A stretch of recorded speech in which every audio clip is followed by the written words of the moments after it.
Bonjour, je m'appelle Sarah Dufour, je suis professeure titulaire à l'École de psychoéducation de l'Université de Montréal. Aujourd'hui, nous allons réfléchir à être un père en contexte d'immigration. Être papa, c'est déjà toute une histoire, toute une aventure. Être un père immigrant qui arrive dans une nouvelle société, c'est faire face à plein de défis comme personne, comme homme, par exemple l'intégration en milieu de travail ou la reconnaissance de son bagage, mais c'est aussi faire face à des attentes qui peuvent être différentes par rapport à notre manière d'être un papa.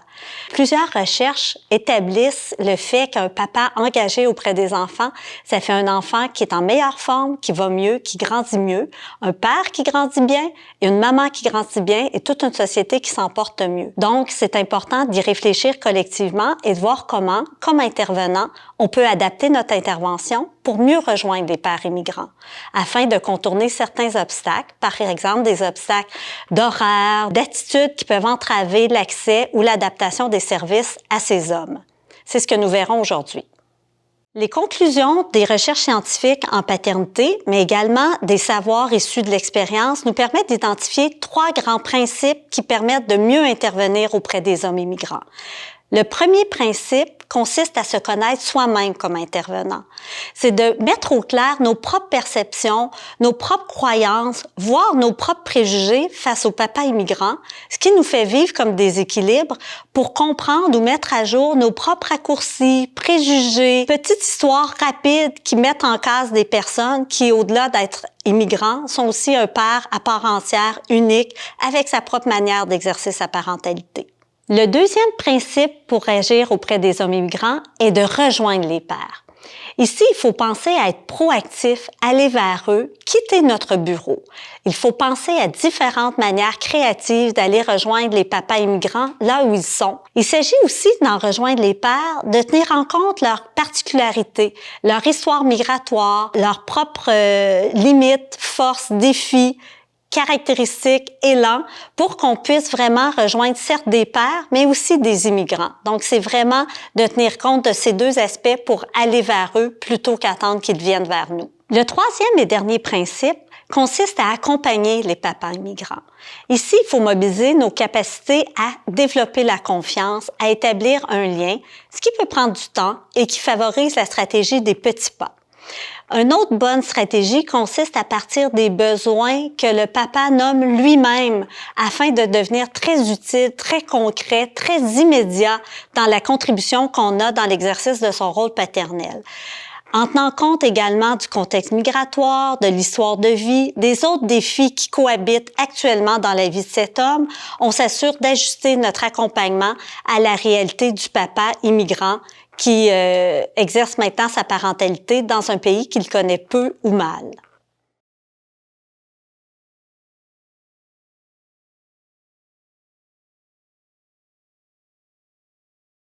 J'aimerais vous parler aujourd'hui d'une situation que j'ai vécue lors d'une intervention dans un CPE auprès d'une enfant de 4 ans qui est issue de la diversité culturelle et qui adoptait certains comportements d'opposition quand elle faisait face à un refus ou un délai. Aujourd'hui, je vais vous parler d'une situation dans laquelle j'ai aidé un papa immigrant de nationalité congolaise avec qui j'ai travaillé pendant 3 ans. Je vais présenter mon modèle d'intervention auprès des pères immigrants en tant qu'enseignante en classe d'accueil.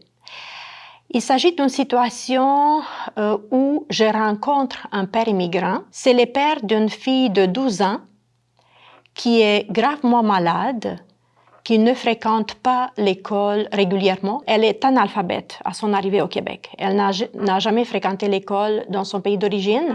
En fait, je me rends compte que la famille n'avait pas rempli la fiche santé qu'on demande d'habitude au début de l'année, mais elle n'a jamais été remplie. Alors, il me faut à tout prix rencontrer les parents. J'ai commencé par faire des observations dans la classe de cette petite, en milieu de garde, pour tenter de comprendre la fonction de son comportement d'opposition. Je m'aperçois qu'il y a plusieurs enjeux en lien avec ce comportement. D'une part, la petite a certains défis au niveau du langage, pour lesquels il n'y avait eu aucune intervention et pour lesquels on ne s'était pas du tout aperçu. D'autre part, la petite avait vraiment des difficultés à entrer en contact avec ses amis et en effet s'opposer énormément aux interventions des éducatrices. J'ai communiqué mes observations à la directrice du CPE qui me nomme avoir essayé de prendre contact avec les parents de l'enfant, spécialement le papa, parce que la mère avait un horaire de travail qui lui permettait pas de venir à la garderie. Donc, face à ce que la directrice m'a apporté, j'ai senti de la frustration en pensant que c'est un papa qui se déresponsabilisait de la problématique de son enfant. C'est un papa pour lequel on offre des services en psychoéducation, mais qui n'est pas prêt à s'engager, même si on lui nomme que c'est pour le bien-être de son enfant. Et j'ai ressenti peut-être même certains préjugés à son égard en pensant que il tolère ses comportements à la maison et que nous aussi, au CPE, on devrait les tolérer. Lorsque je travaillais en tant que travailleur de rue et travailleur de milieu, on offrait des activités pour des familles pour être en mesure de rejoindre les pères. On faisait des activités de cuisine familiale. Alors, il y avait une mère qui se présentait tout le temps où ce que le papa, il la déposait, mais il ne rentrait jamais. Alors, après quelques mois, je discutais avec la maman pour savoir est-ce que le papa n'était juste pas intéressé par l'activité. Et celle-ci me répondait toujours que bon, il était un peu gêné, il ne voulait pas vraiment se fondre avec les autres personnes qu'il ne connaissait pas. Je lui ai proposé de offrir au papa un cours prénatal personnalisé pour qu'il puisse savoir comment est-ce que ça fonctionne ici au Québec, quand on parle de siège d'auto, comme ça fait pas longtemps qu'il n'était au pays. Je sais que dans son pays d'origine, il n'y avait pas de siège d'auto. Alors, celle-ci a accepté et c'est comme ça que je suis rentré en lien avec le papa.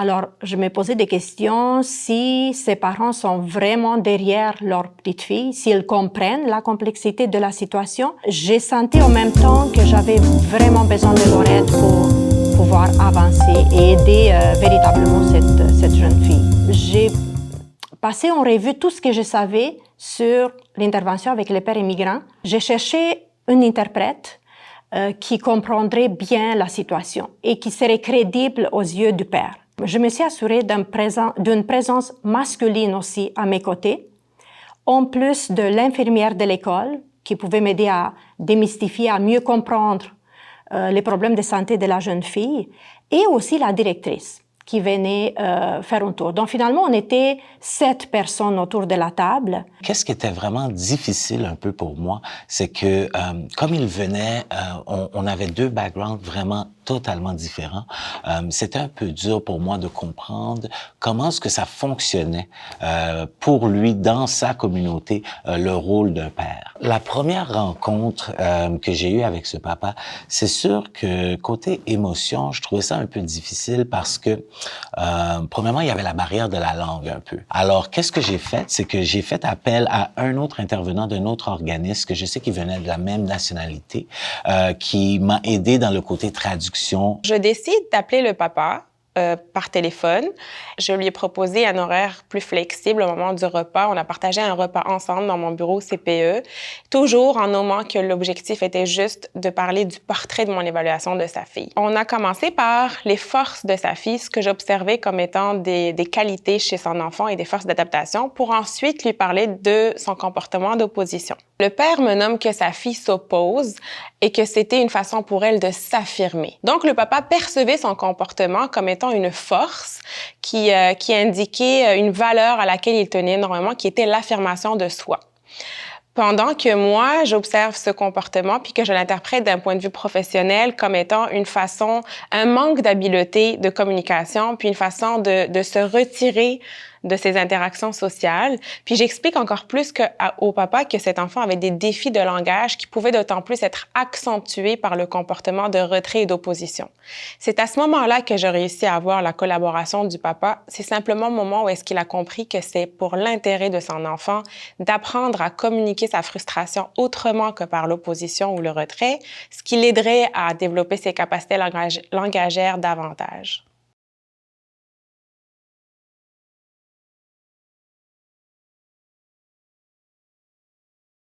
On m'avait dit que ces pères-là contestent beaucoup les décisions de l'école, qu'il est arrogant, qu'il s'oppose à toute collaboration.